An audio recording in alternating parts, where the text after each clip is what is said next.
നമസ്കാരം. നമസ്കാരം. അങ്ങനെ കഴിഞ്ഞ മെയ് 4-ാം തീയതി കേരളത്തിൽ UDF 102 സീറ്റോടെ അധികാരത്തിൽ വന്ന ശേഷം 11 ദിവസം കേരളത്തിൽ ആര് മുഖ്യമന്ത്രിയാകുമെന്നുള്ള ചർച്ചകളും അതിന്റെ പര്യവസാനവുമാണ് നമ്മൾ കണ്ടത്. VD സതീശൻ അവസാനം മുഖ്യമന്ത്രിയായ ശേഷം അദ്ദേഹം പ്രമുഖ നേതാക്കന്മാരെ, ഭരണപക്ഷത്തും പ്രതിപക്ഷത്തുമുള്ള പ്രമുഖരായ ആളുകളെ എല്ലാം തന്നെ നേരിൽ കാണുകയാണ്, ഉപദേശം സ്വീകരിക്കുകയാണ്, ആശീർവാദം സ്വീകരിക്കുകയാണ്. അതെല്ലാം അതിന്റെ വഴിക്ക് നടക്കുകയാണ്. ഇനി ഏറ്റവും വലിയ കീറാമുട്ടിയായിട്ട് അദ്ദേഹത്തിന് മുന്നിലേക്ക് വരുന്നൊരു കാര്യം ആര് മുഖ്യമന്ത്രി ആകും എന്നുള്ളതാണ്. 102 സീറ്റ് കിട്ടിയതുകൊണ്ട് ആര് മന്ത്രിമാരാവും എന്നുള്ളതാണ് അദ്ദേഹത്തിനെ സംബന്ധിച്ചുള്ള ഏറ്റവും വലിയ കീറാമുട്ടിയായിട്ട് വരുന്നത്. അതിന് കാരണം കോൺഗ്രസിന് 63 സീറ്റുകൾ കിട്ടി. 3 സീറ്റുകൾ അവർക്ക് അല്ലാതെ സ്വതന്ത്രന്മാരെ വിജയിച്ചു. ജി സുധാകരനെയും TK ഗോവിന്ദനെയും അതേപോലെ V കുഞ്ഞികൃഷ്ണനെയും. അവര് എന്തായാലും മന്ത്രിമാരാവണമെന്ന് വലിയ ആഗ്രഹിക്കുന്ന ആൾക്കാരായിരിക്കില്ല, കാരണം കമ്മ്യൂണിസ്റ്റ് പാർട്ടി പ്രവർത്തകരായിരിക്കുന്നു. അപ്പൊ ഈ സന്ദർഭത്തിൽ ആരൊക്കെ ആയിരിക്കും മന്ത്രിമാരായിട്ട് വരിക എന്നുള്ളതാണ് ഇനി അടുത്ത പ്രശ്നം. അപ്പൊ ഇതിനെക്കുറിച്ച് നമ്മളോടൊപ്പം കൃത്യമായി പറയാൻ കഴിവുള്ള ഒരാളാണ് നമ്മുടെ ഒപ്പമുള്ള രാഷ്ട്രീയ നിരീക്ഷകനാണ്. നമുക്ക് എന്താണ് അങ്ങയുടെ അഭിപ്രായം? ഇത് ഒരു മുഖ്യമന്ത്രി സ്ഥാനം അല്ലെ VD സതീശനെ ആ സ്ഥാനത്തേക്ക് തിരഞ്ഞെടുക്കുന്ന പ്രക്രിയ ഒരു പരിധിവരെ പരിഹാസത്തിൻ്റെ ലെവൽ വരെ കിടന്ന് ആൾക്കാരെല്ലാം കളിയാക്കാൻ തുടങ്ങിയൊരു സംഭവമായി. അവസാനം അത് ഏറ്റവും നല്ല റിസൾട്ടായിട്ട് മാറി. VD സതീശന് കേരളത്തിൽ ഇന്നേ വരെ കിട്ടാത്ത ജനപിന്തുണ, അതിനേക്കാൾ കൂടുതൽ മെച്ചം കിട്ടാൻ പോകുന്നത് എന്തെല്ലാം VD സതീശനായതിൻ്റെ മെച്ചം എന്താണെന്ന് മന്ത്രിസഭാ രൂപത്തിൽ ആദ്യം തന്നെ കാണിക്കുക. ഇതിനു വേണ്ടി സമയം എടുക്കുന്നില്ല. സാധാരണ തമിഴ്നാട്ടിൽ പോലും ആദ്യം ഘടകകക്ഷികൾ സത്യപ്രതിജ്ഞ ചെയ്ത് പിന്നീട് ഒരാഴ്ചയോ 2 ആഴ്ചയോ കഴിഞ്ഞാണ് ഫുൾ മന്ത്രിസഭ ഉണ്ടാകുന്നത്. ഇവിടെ ചിലപ്പോൾ ആദ്യം തന്നെ സതീശന് മന്ത്രിസഭാ രൂപീകരണത്തിന് സാധിച്ചേക്കും. അത് ഫസ്റ്റ് സ്റ്റെപ്പാണ്. സത്യപ്രതിജ്ഞ ചെയ്ത അന്ന് തന്നെ ഫുൾ ഫ്ലെഡ്ജിലും ക്യാബിനറ്റ് സത്യപ്രതിജ്ഞ ചെയ്യുക എന്ന് പറഞ്ഞാൽ അത് ഗവൺമെൻറ്റിൻ്റെ ഏറ്റവും വലിയ നേട്ടമാണ്. ഇനി രണ്ടാമത്തെ കാര്യം, ഇവിടെ സതീശൻ്റെ മുമ്പിലുള്ള പ്രശ്നം മന്ത്രിമാരെ തിരഞ്ഞെടുക്കാൻ ഇല്ല എന്നുള്ളതല്ല, പ്രോബ്ലം ഓഫ് പ്ലെൻറ്റി ഇഷ്ടംപോലെ ഉണ്ട് എന്നുള്ളത്. ആരെ തിരഞ്ഞെടുക്കും എന്നുള്ള പ്രശ്നമുണ്ട്. അപ്പം നമുക്ക് ചില നിർദ്ദേശങ്ങൾ അല്ലെ ചില സാധ്യതകളെ മാത്രമേ കാണാൻ പറ്റുള്ളൂ. സതീശൻ മുഖ്യമന്ത്രിയായി കഴിഞ്ഞു. ഇനി അടുത്തത് ആര്, ഓരോ ജില്ല തിരിച്ച് നമുക്ക് അങ്ങോട്ട് പരിശോധിക്കാൻ നോക്കാം. തിരുവനന്തപുരം എടുക്കുകയാണെങ്കിൽ തിരുവനന്തപുരത്ത് ഇപ്പോൾ KM മുരളീധരനുണ്ട്, ശക്തൻ നാടാരുണ്ട്. ഈ 2 പേരെ ഒഴിവാക്കാൻ പറ്റില്ല. തിരുവനന്തപുരത്ത് 2 പേരും മന്ത്രിമാരാവാനാണ് സാധ്യത. ശക്തൻ നാടാർ മുമ്പ് സ്പീക്കറായ ആ സമയത്താണ് അവിടെ ഡയസ് ചവിട്ടി പൊളിക്കുകയൊക്കെ ചെയ്തത്. പ്രത്യേകിച്ച് നാടാർ വോട്ടർമാരുടെ ശക്തി ഉണ്ടാക്കി കൊടുക്കുന്നതിൽ അവിടെ ഉള്ള ഏറ്റവും പ്രധാനപ്പെട്ട ആളാണ് ശക്തൻ നാടാർ. അപ്പം അതുകൊണ്ട് സ്വാഭാവികമായിട്ടും അദ്ദേഹത്തെ ഒഴിവാക്കാൻ സാധ്യത കുറവാണ്. ഇപ്പുറത്ത് മുരളീധരൻ ഏറ്റവും പ്രധാനപ്പെട്ട ഒരു മിനിസ്റ്ററായിട്ട് വരും എന്നുള്ള കാര്യം സംശയമില്ല. ചിലപ്പോൾ ഏറ്റവും പ്രധാനപ്പെട്ട വകുപ്പ് ആരോഗ്യ വകുപ്പ് ഇട്ടൊക്കെ വരാൻ സാധ്യതയുണ്ട്. അതേപോലെ തന്നെ കൊല്ലത്തേക്ക് കടന്നു കഴിഞ്ഞാൽ നമുക്ക് ഏറ്റവും പ്രധാനപ്പെട്ട ആളെന്ന് പറയുന്നത് പുതിയ മുഖങ്ങളാണ്. കഴിഞ്ഞ ആഴ്ച അവിടെ വിഷ്ണുനാഥ് മാത്രമാണ് ഉണ്ടായിരുന്നത്. ഇപ്പൊ വിഷ്ണുനാഥ് എന്തായാലും മന്ത്രിയായിരിക്കും. മഹേഷും പക്ഷെ വിഷ്ണുനാഥ് എന്തായാലും സീനിയോറിറ്റി വെച്ച് വിഷ്ണുനാഥിലേക്ക് വരാൻ സാധ്യത. മെറിറ്റ് നോക്കിക്കഴിഞ്ഞാൽ മഹേഷ് എത്തും. കാരണം പ്രതികൂല സാഹചര്യത്തിലും കരുനാഗപ്പള്ളി ജയിച്ചയാളാം. അങ്ങനെ ഉണ്ടാവും. കഴിഞ്ഞ വർഷം കൊണ്ടാറയും അതുപോലെ മേഴ്സിക്കുട്ടിയമ്മനെ തോൽപ്പിച്ച ആളുമാണ് വിഷ്ണു. അല്ല, അത് എവിടുന്ന് ഷുവർ സീറ്റ് ചെങ്ങന്നൂർ കളഞ്ഞിട്ടാണ് ഇവിടെ. അതെ. പിന്നെ ഉള്ളത് നമ്മുടെ ചാമക്കാലയാണ്. ജ്യോതികുമാർ ചാമക്കാല ചെന്നിത്തലയുടെ വലങ്കൈയാണ്. ചെന്നിത്തലയെ മന്ത്രിസഭയിൽ കൊണ്ടുവരാൻ വേണ്ടി പരിശ്രമിക്കുന്ന ഒരാൾ കൂടിയാണ്. അപ്പൊ എന്തായാലും ഇവരെ എന്തായാലും ആവുന്നുള്ള ആരാണെന്നുള്ളത് നമുക്ക് പറയാൻ പറ്റില്ല. ഈ 3 പേർക്ക് സാധ്യതയുണ്ട്. നമുക്ക് പത്തനംതിട്ട ജില്ലയിലേക്ക് കടക്കുകയാണെങ്കിൽ അവിടെ വീണ ജോർജിനെ തോൽപ്പിച്ച അബിൻ വർക്കി സാധ്യതയുള്ള ആളാണ്. ചെറുപ്പക്കാരനാണ്. മാത്രമല്ല നിയമസഭയിൽ വന്ന കത്തി പടരാൻ സാധ്യതയുള്ള ഒരാൾ കൂടിയാണ്. വീണ ജോർജിനായിട്ട് ഏറ്റുമുട്ടൽ നമ്മൾ കണ്ടതാണ്. പത്രക്കാരുടെ മുമ്പിൽ വീണ ജോർജിനെ കൊല വിളിച്ച് ശരിയാക്കുന്ന കാര്യം നമ്മൾ പച്ചയായി കണ്ട സ്ഥിതിക്ക് അദ്ദേഹം നിയമസഭയിലും അതേപോലെ ഒരു മന്ത്രിയെ ശോഭിക്കാൻ സാധ്യതയുള്ള ഒരാളാണ്. പിന്നെ അവിടെ നിന്ന് കടന്നു കഴിഞ്ഞാൽ കോട്ടയത്ത് 2-3 പേരുണ്ട്. ഒന്ന് ഏറ്റവും പ്രധാനം 2 പേര് നമുക്ക് എടുത്ത് പറയാവുന്ന. ആദ്യം തന്നെ ഒരാളുടെ ചോയ്സ് പറയാം, തിരുവഞ്ചൂർ രാധാകൃഷ്ണൻ. പിന്നെ ചാണ്ടിയമ്മനെ ഒഴിവാക്കാൻ പറ്റും. 52,000 54,000 വോട്ടിന്റെ ഭൂരിപക്ഷത്തിനാണ് ഉമ്മൻചാണ്ടിയുടെ രഹസ്യം. ഉമ്മൻചാണ്ടിയുമായിട്ടുള്ള ഒരു പ്രത്യേക ബന്ധവും മാത്രമല്ല ഉമ്മൻചാണ്ടിക്ക് പരിഗണന കൊടുത്തു എന്നുള്ള പ്രധാനപ്പെട്ട കാര്യം അതിലുണ്ട്. ഈ രണ്ടുപേരാണ് പ്രധാനമായിട്ടുണ്ട്. പിന്നെ ഇടുക്കിക്ക് കടക്കുകയാണെങ്കിൽ സേനാപതി വേണു. പിന്നെ ഒരു കാര്യം കൂടെ പറയാം, ചാണ്ടി ഉമ്മനെ പ്രൊമോട്ട് ചെയ്യാൻ ചിലപ്പോൾ രാഷ്ട്രീയ കാരണങ്ങളാൽ സതീശൻ താല്പര്യം കാണിക്കും. കാരണം ഷാഫി പറമ്പിൽ ഉണ്ടാക്കുന്ന പല പ്രശ്നങ്ങളിൽ നിന്നും യൂത്ത് കോൺഗ്രസിനെ രക്ഷപ്പെടുത്താൻ ചാണ്ടി ഉമ്മന് സാധിക്കും. ചാണ്ടിമൻ എല്ലാം കൊണ്ടും എല്ലാവർക്കും ഇഷ്ടപ്പെട്ട ഒരാളാണ്. അന്നുണ്ടായിരുന്ന പല അഭിപ്രായക്കെടുപ്പ് ആർക്കും ഇല്ല. അദ്ദേഹം പക്വതയുള്ള മാത്രമല്ല ജനകീയനായ മന്ത്രിയായി മാറി, ജനകീയനായ MLA ആയി അദ്ദേഹം തെരഞ്ഞെടുക്കപ്പെട്ടു എന്നുള്ളത് വളരെ ശ്രദ്ധേയമാണ്. എങ്ങനെ MLA ആകണം എന്നുള്ളതിനെ കുറിച്ച് ഇലക്ഷൻ എങ്ങനെ മത്സരിക്കണം ലോകത്തിന് കാണിച്ചു, കേരളത്തിന് കാണിച്ചു. കേരളത്തിൽ എല്ലാവരും വേറെ രൂപത്തിൽ മത്സരിക്കുമ്പോൾ ഇദ്ദേഹം വേറിട്ട രീതിയിൽ മത്സരിച്ചു. ജനങ്ങളെ മുന്നിൽ ജനകീയനായ എല്ലാവർക്കും ഇഷ്ടപ്പെട്ട നേതാവായി മാറി. കുറഞ്ഞ സമയം കൊണ്ട് MLA ആയി കുറഞ്ഞ സമയം കൊണ്ടാണല്ലോ അദ്ദേഹം രണ്ടാമത് ഇപ്പോൾ MLA തെരഞ്ഞെടുക്കപ്പെട്ടത്. അപ്പൊ അതുകൊണ്ട് അദ്ദേഹത്തിനെ തെരഞ്ഞെടുക്കാൻ എല്ലാ സാധ്യതയുണ്ട്.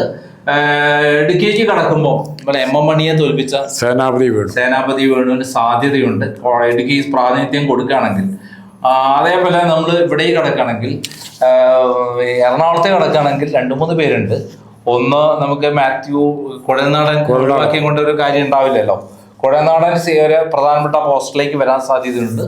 അതേപോലെ ആലുവ അൻവർ സാദത്ത് ഉണ്ട്. റോജിയം ജോൺ അങ്കമാലി. പിന്നെ ഉമാ തോമസിനെ നമുക്ക് ഒഴിവാക്കാൻ പറ്റാത്തൊരവസ്ഥയുള്ള കാര്യമാണ്. കാരണം PT തോമസിനോട് ഉമാ തോമസ് വന്നതിന് ശേഷം 50,000 വോട്ടിന്റെ ഭൂരിപക്ഷം. ഷാനിമോൾ ഉസ്മാൻ, ബിന്ദു കൃഷ്ണൻ, ലേഡീസ് പെണ്ണുങ്ങൾ ഇഷ്ടംപോലെ ഉണ്ട്. നമ്മൾ ആലപ്പുഴ വിട്ടുപോയി. ആലപ്പുഴയിൽ ഹരിപ്പാട് നിന്ന് നമ്മുടെ രമേശ് ചെന്നിത്തല എന്തായാലും മന്ത്രിയാണ്. പിന്നെ ആര് എന്നുള്ളതിൽ നമുക്ക് പിന്നെ ഒരാളുണ്ടെങ്കിൽ അത് രണ്ടുപേർക്കും ഒരേപോലെ കൊടുക്കാൻ സാധ്യത ഉണ്ടാവില്ല. ഹരിപ്പാടും കായംകുളം ഒരേപോലെ മന്ത്രിമാർ വരാൻ സാധ്യത കുറവാണ്. അപ്പം അവിടെ രമേശ് ചെന്നിത്തല വന്നാൽ പിന്നെ അരൂരിലെ ഷാനിമോൾ ഉസ്മാനെ പരിഗണിക്കുമോ നമുക്കറിയില്ല. എന്തായാലും പരിഗണിക്കാൻ പറ്റുന്ന ഒരാളാണ് ഷാനിമോൾ ഉസ്മാൻ.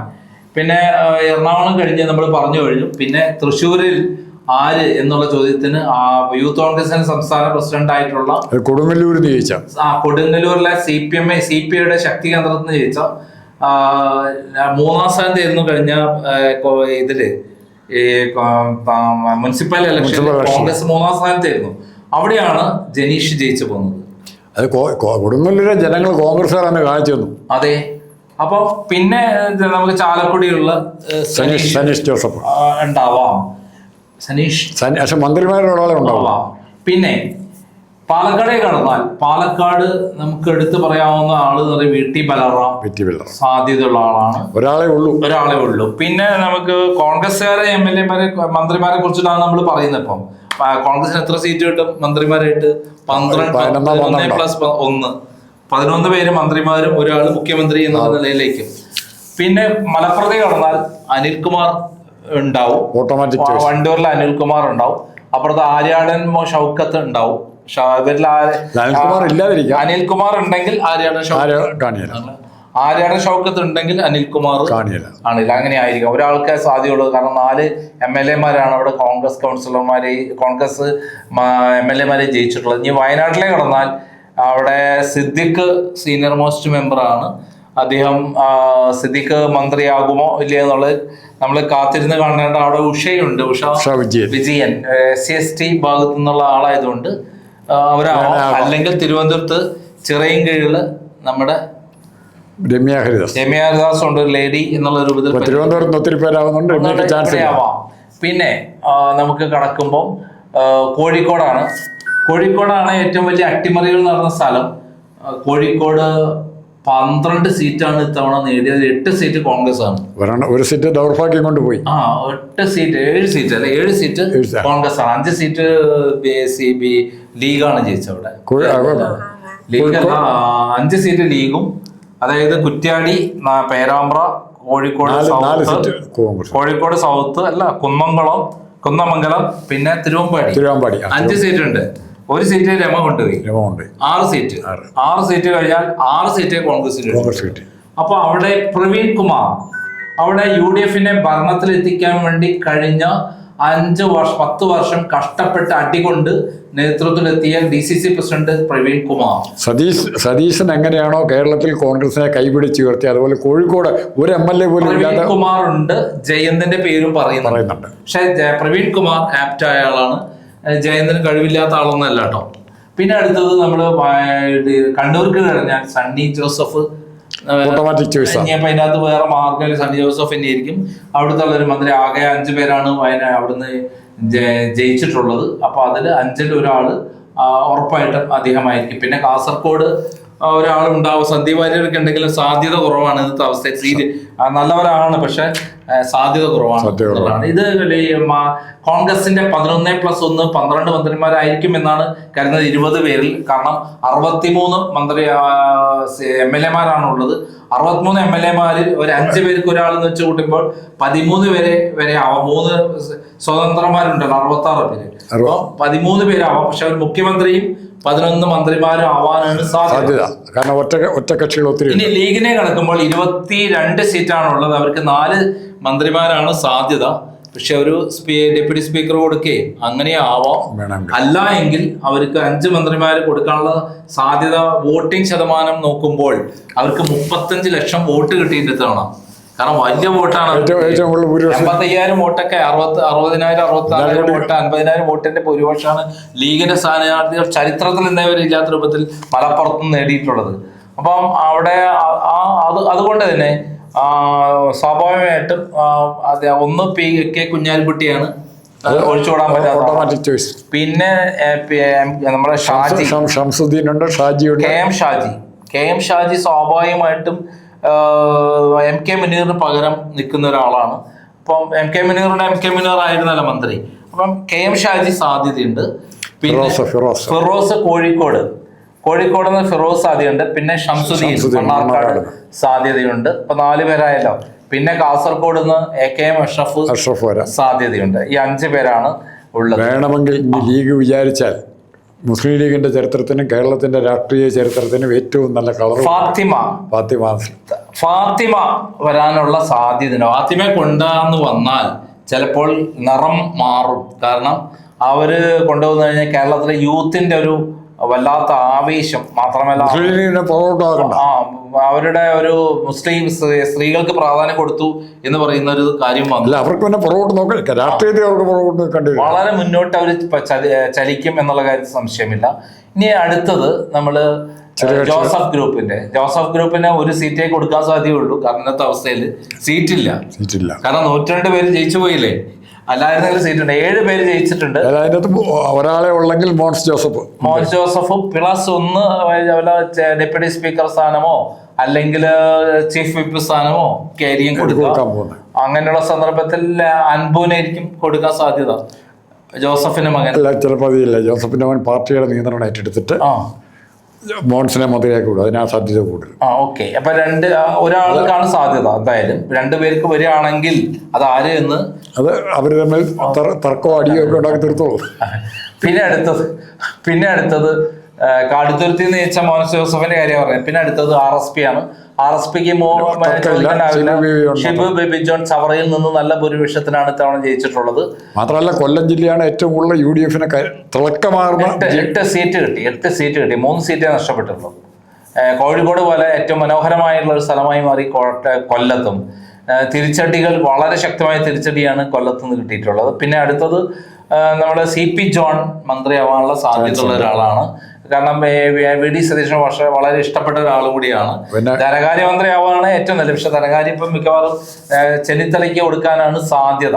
പിന്നെ കോട്ടയത്തുള്ള മാണി സി കാപ്പന് നേരത്തെ പറഞ്ഞിട്ടുണ്ട് സ്പോർട്സ് മന്ത്രിയാക്കാനൊക്കെ സാധ്യതയുണ്ട്. സിനിമ സാംസ്കാരിക മന്ത്രിക്ക് ആവാൻ സാധ്യതയുള്ള ഒരാളാണ് മാണി സി കാപ്പൻ. അദ്ദേഹം സിനിമ പ്രൊഡ്യൂസർ ആയിരുന്നല്ലോ.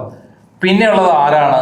നമ്മുടെ അനൂപ് ജേക്കബ്. ഒരു TM ജേക്കബിന്റെ മകൻ പിറവത്ത് നയിച്ച 44,000 വോട്ടിന്റെ ഭൂരിപക്ഷത്തിന് അദ്ദേഹം ജയിച്ചിട്ടുണ്ട്. അപ്പം അദ്ദേഹം മന്ത്രിയാവാനുള്ള എല്ലാ സാധ്യതയുണ്ട്. കാരണം അധികം മന്ത്രിമാർക്ക് ഇവർ 2 പേരും 11, 5, 16, പിന്നെ 17, 18 ഇവർ 2 പേർക്കേ ഇതുള്ളൂ, ചാൻസ് ഉള്ളൂ. ആ രൂപത്തിൽ അനൂപ് ജേക്കബിന് സാധ്യതയുള്ള ഒരാളാണ്. പിന്നെ നമുക്ക് കോഴിക്കോട് രമ രമ ചിലപ്പോൾ സ്പീക്കറായിട്ട് വരികയാണെങ്കിൽ പിണറായി വിജയന്റെ സാർ സാർ സാർ അത് നമുക്ക് കേൾക്കാൻ താല്പര്യമുണ്ട്. ടി.പി. ചന്ദ്രശേഖരന്റെ ഭാര്യ രമ, സഖാവ് രമ കേരള സ്പീക്കറായി വരികയും ആ സ്പീക്കറെ നോക്കി പിണറായി വിജയൻ സർ സർ എന്ന് വിളിക്കുന്ന രംഗം ഇപ്പൊ നമ്മൾ കണ്ടുകൊണ്ടിരുന്നത് എന്താണ്? വി.ഡി. സതീശൻ പിണറായി വിജയനെ സന്ദർശിക്കുന്ന രംഗമാണ് കണ്ടിട്ടുള്ളത്.